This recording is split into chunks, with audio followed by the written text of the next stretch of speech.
Органското производство во Македонија станува се подостапно за граѓаните и се повеќе е барано и присутно во исхраната. Бројот на органски производители во земјата е се поголем, а се зголемуваат и површините засејани со органски производи. Земјоделските стручњаци велат дека Македонија е земја со квалитетни земјоделски производи и има голем потенцијал за органско производство.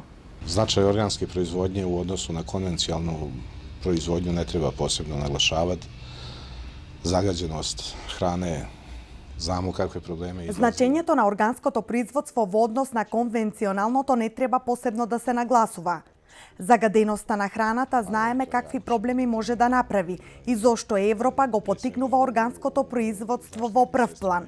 Пред се во заштитните средства и во сортите на ѓубрива кои се користат.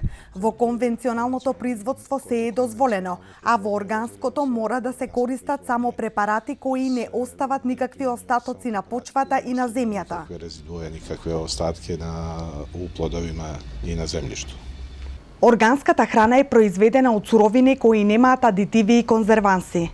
Цената на овие производи е повисока затоа што се работи за здрави производи без додатоци.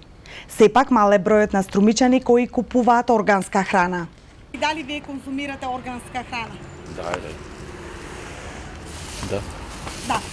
Но меѓутоа еве постапи интересот за органска храна општо и во Македонија и во Струмица. Сметате ли дека тоа е недовербата на граѓаните или пак поради повисоката цена? Не се обавестени, не е до недоверба или повисока цена. Не треба повеќе едукација например, за да се кажува за таа органска храна, за да ги. За разлика од западноевропските земји каде органската храна е актуелна и се продава во големи количини, кај нас интересот се уште е многу мал.